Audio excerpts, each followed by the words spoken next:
John Hall joins us now this morning. He's a retired U.S. Army Reserve Colonel and an associate professor of U.S. military history at UW-Madison. John, thank you for being here. My pleasure, Kyle. So, John, can you explain for us this morning how significant was it for the U.S. to drop this bomb on Hiroshima at that time? Well, clearly at that time it was a hugely significant decision, one that met with resounding approval from the American public. In the aftermath of that bombing, we had perhaps around 85% public approval for that. And the tenor, the mood of the country at the time very much was to end the war as quickly as possible with a minimal cost in human life.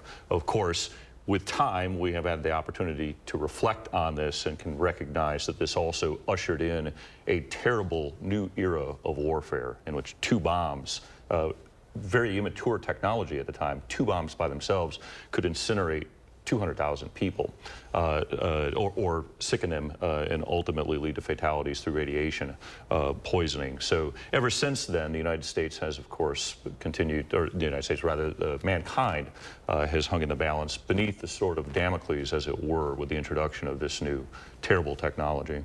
And the people responsible, what were they thinking at the time when this decision was made? Well, in their own words, what they were thinking was that Japan would not surrender, that they were digging in, they were going to invest the home islands and inflict as many Allied casualties as possible in order to compel the Allies to accept some kind of negotiated settlement. And estimates about the number of Allied casualties that would be incurred are subject to immense historical debate. Nevertheless, they would have been severe, and so this was seen by them, in their own words, as a necessary step to compel the Japanese to surrender unconditionally. One thing I want to get to is that with the new movie Oppenheimer being released recently, there's been a lot of talk about the dropping of the atomic bombs. I wonder, has there been any rewriting of history through this film or through other documents since the 1945 bombings? Oh, certainly. I mean, all history is living history, and it goes through phases. I would say that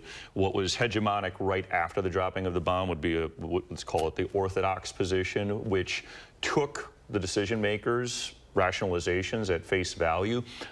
Meanwhile, you saw the beginnings of what we would call a revisionist interpretation, which really hit a peak in 1965 when Racine native and UW undergrad Gar Alperovitz published a book called Atomic Diplomacy, in which he argued that the dropping was immoral, unnecessary, that it was used as a diplomatic ploy in order to cow the Soviets and give the United States an upper hand in negotiating in terms of a post-war settlement.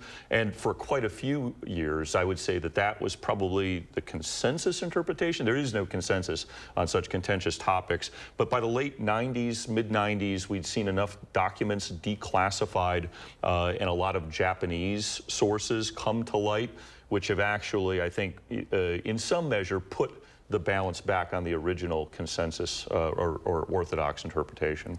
John Hall, thanks so much for being here. He's an associate professor of history at UW.